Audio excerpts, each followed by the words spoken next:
Hello friends, बहुत बहुत स्वागत है आप सभी का एक बार फिर से सरकारी हिट में। तो इस वीडियो में जो है मैं आप सभी को एक बहुत ही इंपॉर्टेंट इन्फॉर्मेशन कन्वे करने वाला हूं कि आपका जो एम्स बीएससी नर्सिंग 2021 है और साथ ही बीएससी पैरामेडिकल का भी जो कोर्स है तो उसका जो ओपन राउंड है उसकी काउंसलिंग का रजिस्ट्रेशन आज से स्टार्ट हो चुका है और 2 अप्रैल जो है वो उसकी लास्ट डेट है शाम को 5 बजे तक। ठीक है, तो इस वीडियो में मैं आपको कंप्लीट प्रोसेस बताने वाला हूं कि आपको स्टेप बाय स्टेप जो है अपना रजिस्ट्रेशन कैसे करना है, साथ ही फीस जो है वो कैसे आपको पे करनी है उसके बारे में मैं आपको कंप्लीट डिटेल आप समझाने वाला हूं। ठीक है, तो आप सभी को फीस के बारे में कुछ समझ नहीं आ रहा कि फीस कैसे पे करनी है, चेक से होगी, डीडी से होगी, कैसे करना है, वो सारी चीजें मैं आपको अच्छे से एक्सप्लेन करने वाला हूं। तो आप सभी से रिक्वेस्ट है कि वीडियो को प्लीज एंड तक देखना और एक भी पॉइंट जो आप मिस मत करना। ठीक है, तो ये इन्फॉर्मेशन बीएससी नर्सिंग वालों के लिए भी है, साथ ही अगर पैरामेडिकल वाले भी देख रहे हैं इसको तो ये इन्फॉर्मेशन उनके लिए भी है। क्लियर हो गई इतनी बात? ठीक है, तो आपको अगर ओपन राउंड में पार्टिसिपेट करना है तो सबसे पहले जो है आपको एम्स बीएससी नर्सिंग की जो ऑफिशियल वेबसाइट है उस पर जाना है। एम्स बीएससी नर्सिंग आप बस गूगल में सर्च कर दो और पहला वाला जो यहाँ पर लिंक आ रहा है उस पर आपको क्लिक कर देना है। ठीक है, क्लिक करने के बाद जो है यहाँ पर जो ये फाइनल रजिस्ट्रेशन वाला सेक्शन आ रहा है यहाँ पर से आपको क्या करना पड़ेगा, लॉग इन करना पड़ेगा जैसे आपने फर्स्ट राउंड और सेकेंड राउंड में किया था। ठीक है, तो रजिस्ट्रेशन आईडी जो है इसमें आपको अपनी रजिस्ट्रेशन आईडी डाल देनी है, फिर आरयूसी कोड डालना है और पासवर्ड डालना है, उसके बाद आपको कैप्चा एंटर करना है। ठीक है, तो ये सारी चीजें जो है वो मैं एंटर कर देता हूं। ठीक है,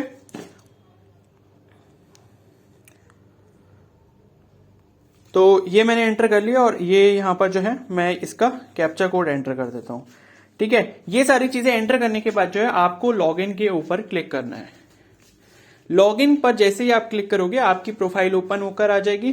प्रोफाइल ओपन होने के बाद जो है आपको इस पेज को नीचे स्क्रॉल करना है और नीचे स्क्रॉल करने के बाद जो है यहां पर 2 ऑप्शन आ रहे हैं, बीएससी पैरामेडिकल काउंसलिंग और बीएससी ऑनर्स नर्सिंग काउंसलिंग। ठीक है, तो आपने जिस भी कोर्स का एंट्रेंस एग्जाम दिया था तो उस कोर्स का जो है उस कोर्स की काउंसलिंग के लिए आप यहां पर क्लिक कर सकते हो। ठीक है, सपोज जैसे मैं बीएससी ऑनर्स नर्सिंग काउंसलिंग पर क्लिक कर रहा हूं। ठीक है, ये क्लिक करने के बाद जो है फिर से आपको यहां पर लॉग इन करने के लिए बोला जाएगा। क्लियर है? अब आप ये मत सोचना कि यहां पर जो है हमको फिर से रजिस्ट्रेशन करना पड़ेगा, ऐसा कुछ नहीं है।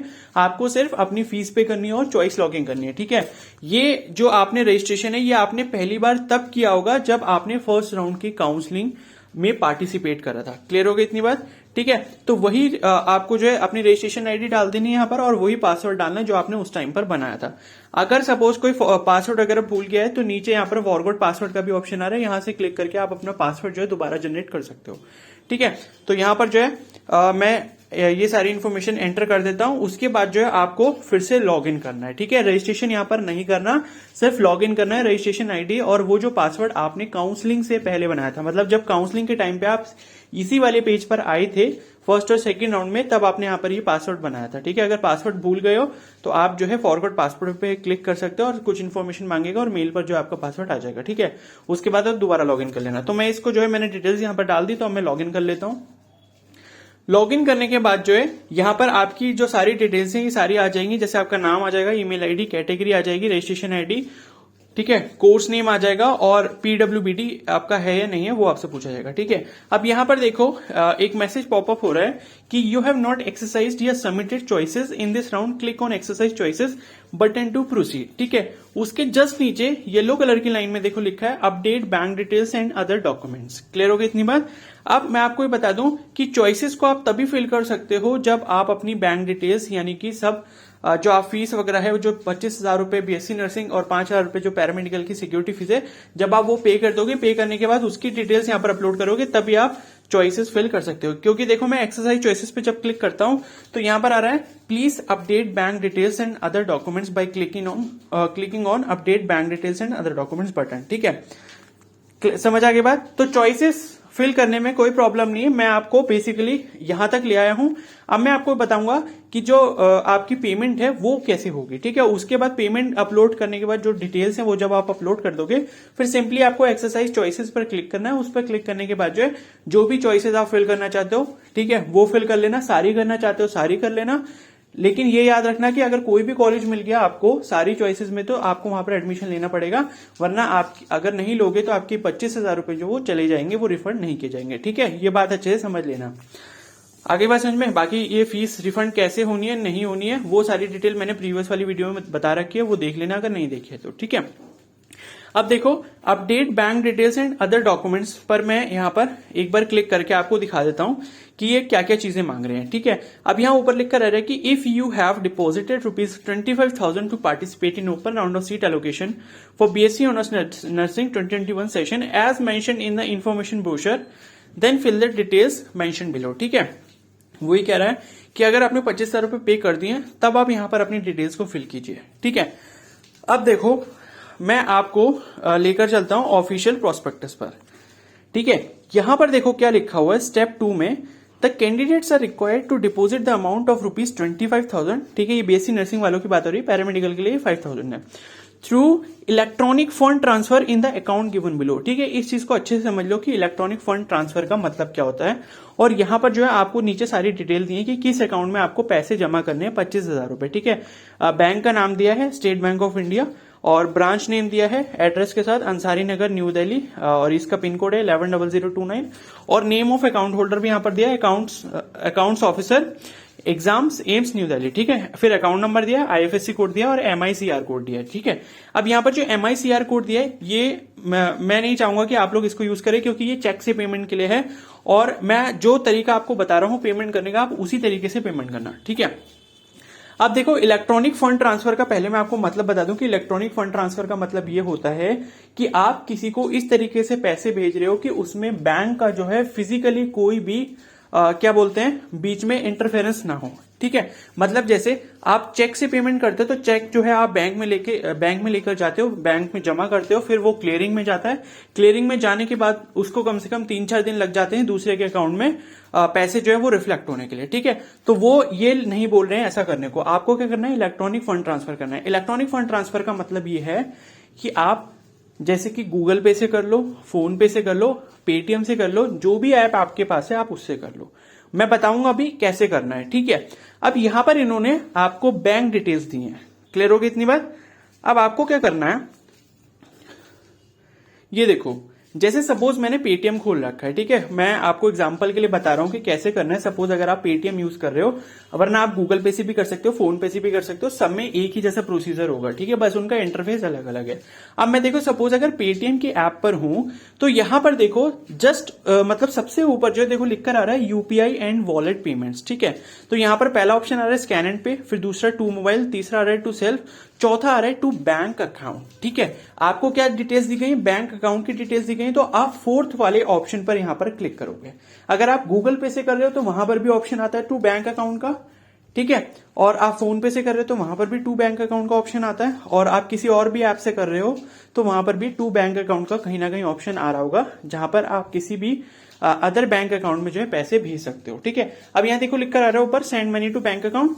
अब इसमें जो पहला वाला ऑप्शन आ रहा है एंटर बैंक अकाउंट डिटेल्स, ठीक है। और बाकी ऑप्शन भी है यहाँ पर, यूपीआई आईडी डालो, वो सब तो हमें दिया नहीं है, हमें क्या दिया बैंक अकाउंट की डिटेल्स दी, तो हमें वो एंटर करनी है। तो मैं पहला वाला ऑप्शन चूज कर लेता हूं।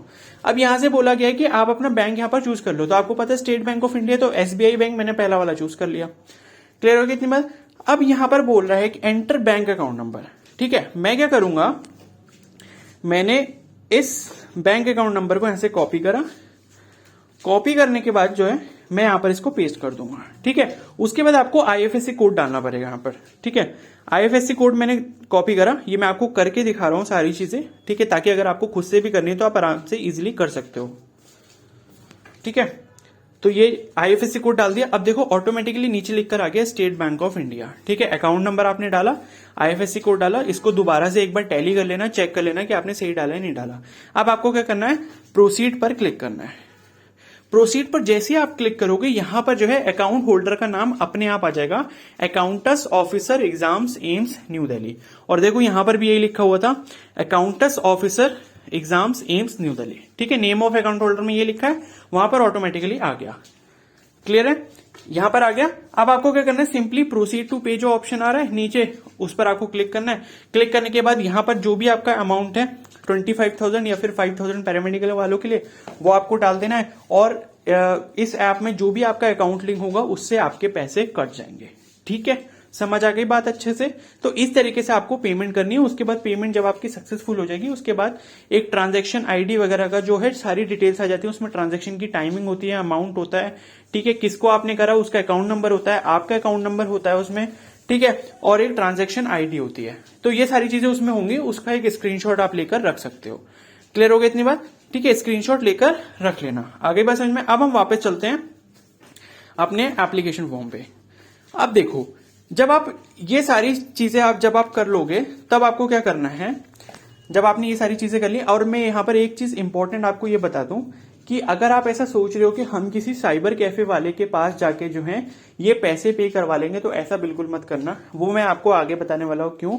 देखो, आपका कोई, अगर आप जो है ये सब नहीं चलाते हो, इलेक्ट्रॉनिक मीडिया नहीं चलाते हो पे करने के लिए, ठीक है, पेमेंट वगैरह के लिए, जैसे गूगल पे हो गया, पेटीएम हो गया, वैसे मैक्सिमम लोग चलाते हैं, 90% लोग जो है यूज करते हैं।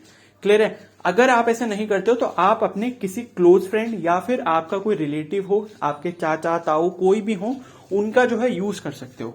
ठीक है, क्यों मैं ऐसा बोल रहा हूं वो मैं अभी आपको आगे एक्सप्लेन करता हूं, क्योंकि कैफे वाला जो है वो उस चीज के लिए एग्री नहीं होगा जो मैं आपको आगे बताने वाला हूं। ठीक है, अब आपको क्या करना है, यहां पर कैंडिडेट्स बैंक अकाउंट नंबर डालना है, यानी कि जिस अकाउंट से आपकी पेमेंट कटेगी।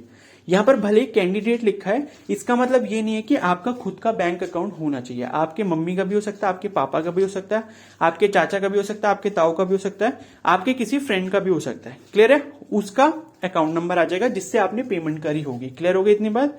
ठीक है, उसका कंप्लीट जो है अकाउंट नंबर यहां पर डालना। ठीक है, उसके बाद जो है लिखा है कैंडिडेट्स अकाउंट होल्डर नेम। तो आपने जिस अकाउंट से पेमेंट करी है, जिस अकाउंट से आपके 25,000 रुपए कटे हैं या 5,000 रुपए कटे हैं पैरामेडिकल के लिए अगर आप कर रहे हो, तो उस अकाउंट का जो मतलब हकदार है, जिसका अकाउंट है वो, उसका कंप्लीट नेम आ जाएगा यहाँ पर कैपिटल लेटर्स में। फिर आ रहा है कैंडिडेट्स बैंक नेम, यानी कि जिस बैंक से आपने पेमेंट करी है उस बैंक का जो है कंप्लीट नेम। जैसे स्टेट बैंक ऑफ इंडिया आपका बैंक है, या जिससे आपने पेमेंट करी, तो उसमें कैपिटल लेटर्स में आ जाएगा state bank of India. SBI मत लिखना, ठीक है, पूरा नाम लिखना। और जैसे क्या बोलते हैं, पंजाब एंड नेशनल बैंक है, तो पंजाब नेशनल बैंक कंप्लीट लिखना, पीएनबी मत लिखना। क्लियर हो गया? उसके बाद आईएफएससी कोड। ठीक है, ये आईएफएससी कोड आपको कहां से मिलेगा? आपके पास जो चेकबुक होगी वहां से मिल जाएगा। क्लियर है?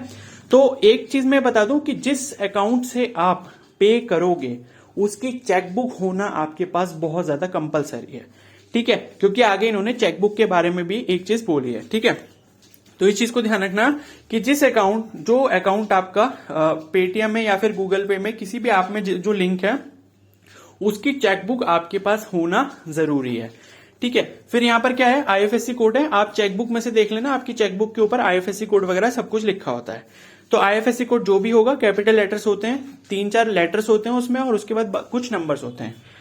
फिर ब्रांच नेम, यानी कि आपका जो क्या बोलते हैं बैंक है, जहां पर आपका अकाउंट है, ठीक है, जिससे आपने पेमेंट करी है, उसका एड्रेस जो है, ठीक है, वो ब्रांच नेम भी जो है आपको चेकबुक के ऊपर मिल जाएगा। मतलब चेकबुक जो होता है उसका जो फ्रंट वाला पेज होता है उस पर सारी डिटेल्स ही लिखी होती हैं। तो ब्रांच नेम वहां से एग्जैक्टली वैसा का वैसा लिख देना। फिर यहां लिखा है यूटीआर या रेफरेंस नंबर, यहां पर लिखा हुआ है प्लीज एंटर ट्रांजैक्शन या डीडी नंबर। ठीक है, डीडी छोड़ दो, ट्रांजैक्शन नंबर डालना आपको। ठीक है, ट्रांजैक्शन नंबर मैंने बता दिया, जब आप पेमेंट कर लोगे, पेमेंट करने के बाद जब सक्सेसफुल हो जाएगी तो आपकी सारी डिटेल्स आ जाती है, उसमें ट्रांजैक्शन नंबर होता है या ट्रांजैक्शन आईडी भी उसी को बोलते हैं। ठीक है, साथ में डेट होगी, टाइम होगा, आपका अकाउंट नंबर होगा, बैंक जिसको आपने पेमेंट करी उसका अकाउंट नंबर होगा, सारी चीजें उसमें मेंशन होती है। तो उस स्क्रीनशॉट में से जो आपने ले रखा है उसे आप यहां पर जो है उसका ट्रांजैक्शन नंबर डाल देना। क्लियर हो गया इतनी बार? उसके बाद नेक्स्ट है ट्रांजैक्शन डेट। तो ट्रांजैक्शन डेट सपोज अगर आज करी है आपने, उसमें भी लिख कर आ रही होगी आपके स्क्रीनशॉट में, तो जो भी डेट होगी, आप आज कर रहे हो, कल कर रहे हो, जबकि डेट होगी वो वाली आपकी डेट आ जाएगी। ठीक है, ये फॉर्मेट अच्छे से ध्यान रखना, पहले डेट आएगी, फिर मंथ आएगा, फिर ईयर आएगा, कंप्लीट ईयर आएगा। ऐसा नहीं है कि आज 30 मार्च है और 2022 है तो आपने 30 फिर स्लैश फिर 03 और उसके बाद 2020 लिख दिया। ठीक है, 22 लिख दिया, तो ऐसा मत करना, 2022 इस तरीके से 2022 कंप्लीट लिखना है। क्लियर हो गई इतनी बात? उसके बाद जो है यहां पर नेक्स्ट चीज लिखी है वो बहुत इंपॉर्टेंट है, upload proof of online transaction details ₹25,000। यहां पर जो आपको अपलोड करना है वो वहां का जो स्क्रीनशॉट है वो आप यहां पर अपलोड कर देना। जो मैंने आपको बताया कि पेमेंट जब आप कर दोगे सक्सेसफुल होने के बाद जो डिटेल्स आएंगे आपके उस पर, ठीक है, पेमेंट की जो डिटेल्स आएंगी उसका जो आपने स्क्रीनशॉट लेकर रखा है वो यहां पर जो है अपलोड कर देना। क्लियर है? उसके बाद नेक्स्ट है upload cancel cheque for refund purpose. देखो यहां पर देखो यही चीज मैं कह रहा था आपसे कि यहां पर आपको जो है एक कैंसिल चेक भी जो है वो आपको अपलोड करना पड़ेगा। कैसे करना पड़ेगा? अब ये कैंसिल चेक जो है वो कौन सा होगा? वो उसी बैंक का होगा जिससे आप पेमेंट कर रहे हो या जिससे आपने पेमेंट करी है। तभी मैंने बोला कि जिस बैंक अकाउंट से पेमेंट कटेगी उसकी चेकबुक होना जरूरी है। ठीक है, अब कैंसिल चेक का मतलब ये होता है, देखो मैं आपको दिखा देता हूं, इस तरीके का होता है। मतलब जैसे आपकी ये बैंक की चेकबुक है या जिससे आपने जो है पेमेंट करा है उस बैंक की चेकबुक इस तरीके की होगी। क्लियर है? तो उस पे आपको क्या करनी है, दो ऐसे करके लाइनें डालनी है, बीच में से दो लाइनें डालोगे, उसके बीच में लिख दोगे कैंसिल्ड। समझ आ गई बात? कैसे? बीच में से दो लाइनें इस तरीके से डालोगे, इसको अच्छे से देख लो, और बीच में के लिख दोगे कैंसिल्ड। और कोई भी चीज इसमें नहीं भरनी है, ना डेट भरनी है, ना अमाउंट भरना है, ना नाम भरना है, कुछ भी नहीं भरना। बस दो लाइनें ऐसे बीच में से खींच देनी है और बीच में बस कैंसिल लिखना है। इतना काम करना है आपको ब्लैंक चेक के ऊपर। क्लियर है? और यहां पर देखो, अब ये ब्लैंक चेक क्यों मांगा जा रहा है? आपकी डिटेल्स को वेरीफाई करने के लिए। ठीक है, क्योंकि यहां देखो, यहां पर जो है आपका नाम लिखा होता है, मतलब नाम उसका लिखा होगा जो बैंक अकाउंट होल्डर है। तो ये सब चीजें वेरीफाई करने के लिए कि आपने जो डिटेल्स उनको दी हैं वो सारी सही है या नहीं, तो वो जो है वो चेक से वेरीफाई कर लेंगे। क्लियर है? और उसी तरीके से जो है यहां पर ऊपर देख सकते हो ये सारी डिटेल दी होती है। ठीक है, यहां पर आपको सारा एड्रेस वगैरह ये सारी चीजें दी होंगी, IFSC कोड वगैरह सब कुछ इस पर ऊपर लिखा होता है। ठीक है, तो इसलिए जो है आपसे कैंसिल चेक मांगा जा रहा है। तो कैंसिल चेक देख लो इस तरीके से आपका बनेगा। क्लियर हो गया इतनी बात? तो कैंसिल चेक अच्छे से आपको समझ आ गया होगा कि जिस बैंक अकाउंट से आपकी पेमेंट हुई है उसकी जो चेकबुक होगी उसमें से जो भी पहला चेक होगा वो पहला चेक निकाल लेना। ठीक है, और उसके बीच में ऐसे दो लाइनें डाल के बीच में कैंसिल लिख देना। और कुछ नहीं करना, ना डेट डालनी है, ना अमाउंट डालना है, ना किसी का नाम लिखना है, ना कहीं साइन करने है, कुछ भी नहीं करना। बस इतना करना है, दो लाइनें बीच में कैंसिल। ठीक है, ये करने के बाद जो है उसकी आप फोटो ले लेना, और फोटो अच्छे से लेने के बाद जो है उसको यहां पर अपलोड कर देना। क्लियर है?